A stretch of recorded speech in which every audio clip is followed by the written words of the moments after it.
Halo semuanya, mengelola keuangan itu adalah salah satu skill dan kebiasaan paling penting yang bisa kita kembangkan. Kalian pernah dengar nggak istilah bayar diri sendiri dulu?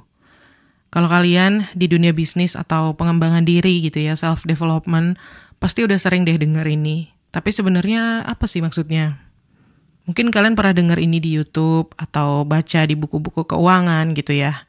Nah, bayar diri sendiri dulu itu bukan berarti kita harus menghabiskan persentase penghasilan untuk hal-hal yang nggak penting atau nongkrong semalaman. Tapi kita harus menyisihkan persentase penghasilan kita setiap kali kita terima gaji. Lakuin ini sebelum bayar-bayar hal lain kayak bayar sewa, bayar pajak, pokoknya sebelum pengeluaran apapun. Persentasenya bisa sebesar 20% atau minimal 1% lah dari gaji. Tujuannya adalah kita mulai aja dulu. Tadi kan aku bilang mengelola uang itu kebiasaan dan skill. Nah, maksudnya gini, kebiasaan itu sesuatu yang kita kembangkan seiring waktu. Umumnya, untuk mengembangkan kebiasaan, kita butuh minimal 14 hari latihan terus-menerus. Ini yang disebut sebagai 1490 rule atau aturan 1490. Karena butuh 14 hari untuk mengembangkan kebiasaan dan 90 hari untuk kebiasaan itu menjadi gaya hidup. Tapi aturan ini biasanya berlaku untuk aktivitas sehari-hari, jadi nggak cocok untuk mengelola keuangan. Soalnya kebanyakan orang nggak terima gaji setiap hari kan. Kebanyakan dari kita punya pekerjaan yang gajinya bulanan atau seenggaknya mingguan. Jadi untuk mengelola uang, mungkin butuh waktu lebih lama dari aturan yang tadi. Mungkin kita butuh waktu 6 bulan sampai 2 tahun untuk bisa jadi kebiasaan dan gaya hidup. Nah, terlepas dari seberapa besar atau seberapa kecil yang kita tabung atau kita investasikan, yang penting kita mulai aja dulu, supaya kita bisa mengembangkan kebiasaan itu sambil penghasilan kita bertambah. Kalau kita nggak menabung sedikit dari penghasilan kita, katakanlah misalnya 100 juta per tahun atau 200 juta per tahun, which is udah lumayan besar.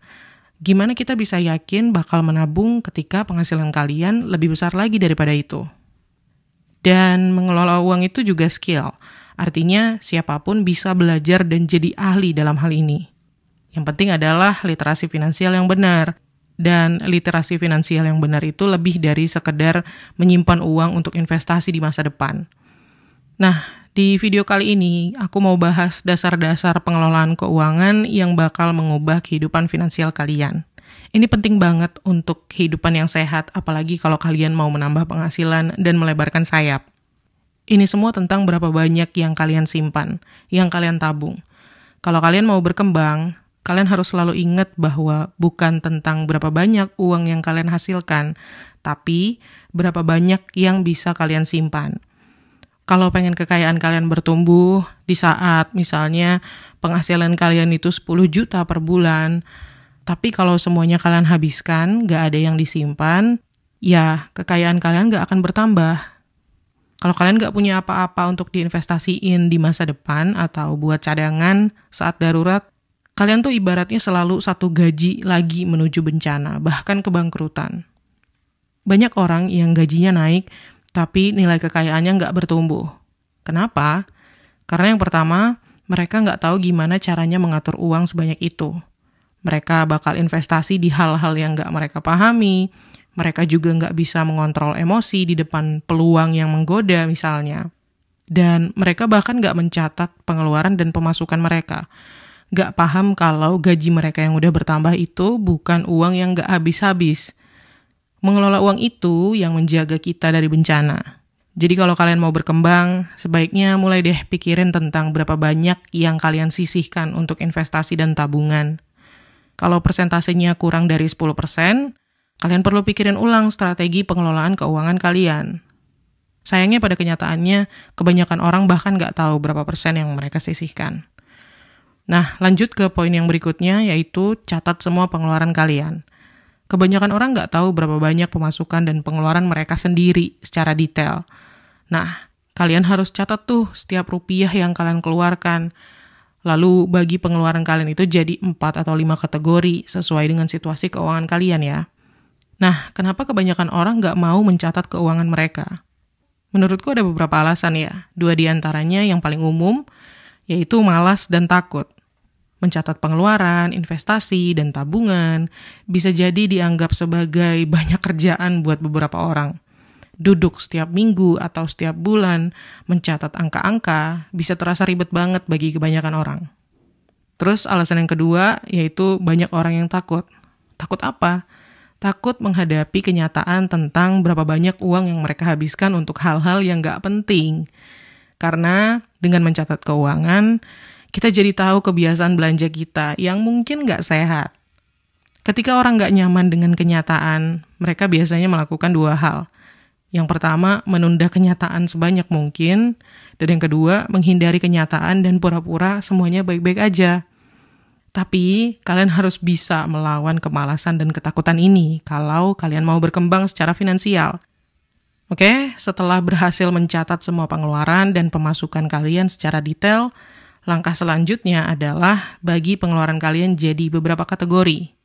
Uang punya 5 fungsi, sebagai penghasilan, untuk ditabung, untuk diinvestasikan, untuk dibelanjakan, dan untuk disumbangkan. Yang terakhir mungkin nggak terlalu cocok buat situasi keuangan kalian kalau lagi pas-pasan atau kekurangan banget ya. Tapi itu merupakan peran penting uang dalam masyarakat kita. Kebanyakan orang kaya menyumbang puluhan bahkan ratusan juta. Dan kita bukan bicara tentang sembarang amal ya, tapi amal yang benar-benar kalian peduli dan anggap penting. Oh iya, kebanyakan orang kaya tuh membagi semua pengeluaran mereka ke dalam 4 atau 5 kategori.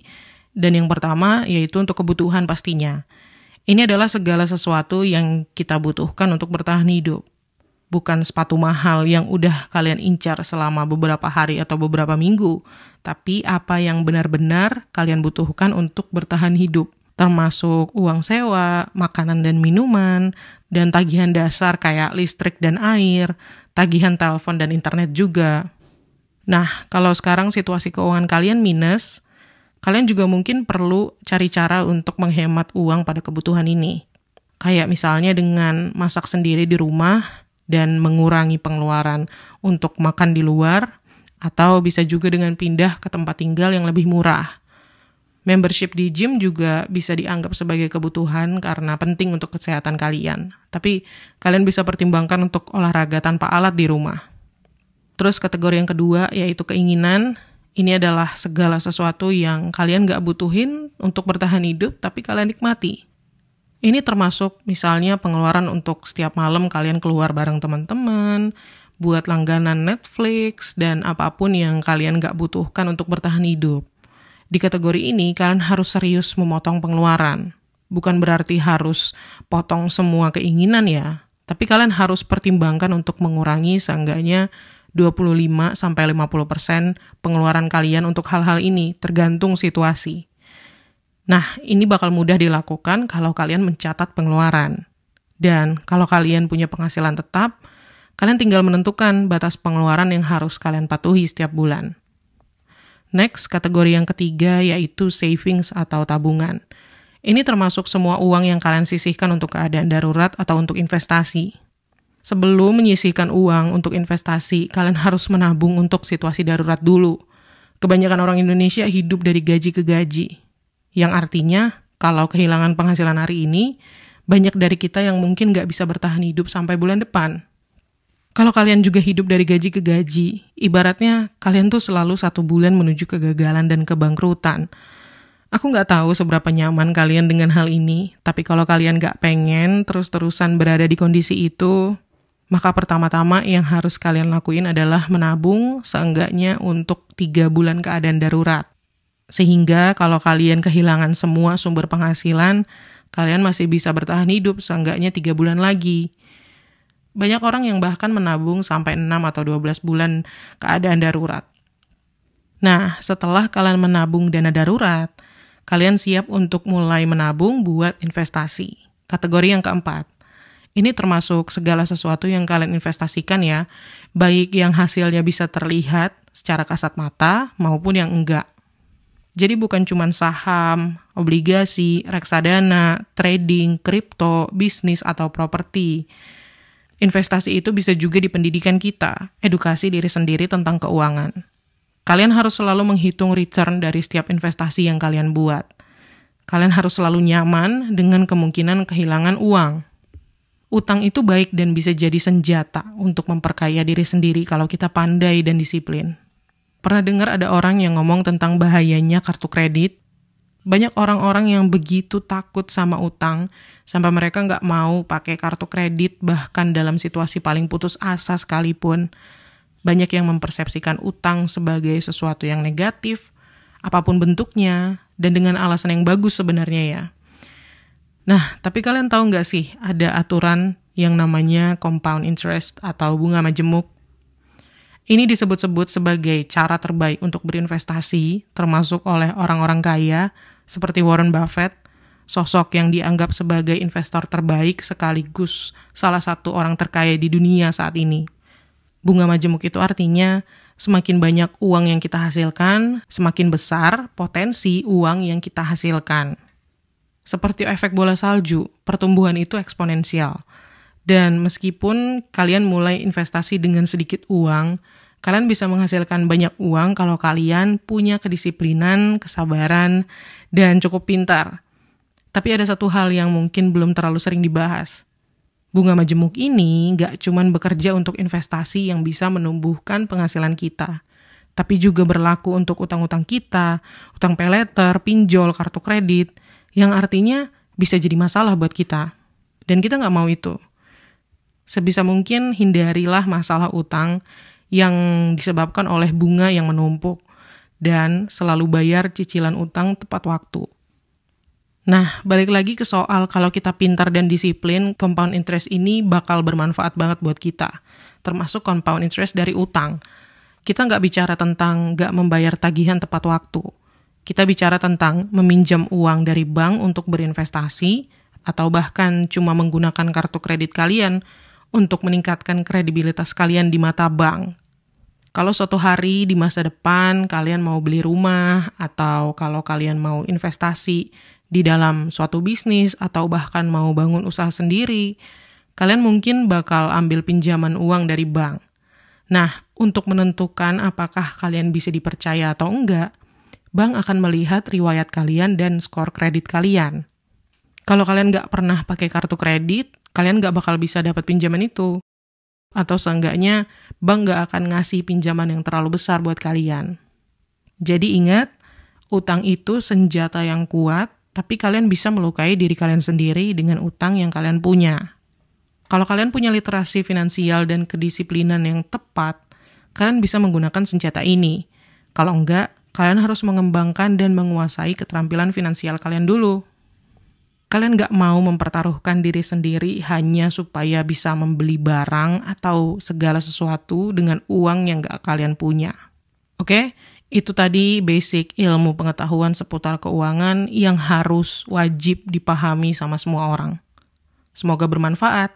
Dan seperti biasa, terima kasih udah nonton. Klik tombol like dan subscribe kalau kalian suka video ini. Dan sampai ketemu lagi di tips menuju kekayaan berikutnya.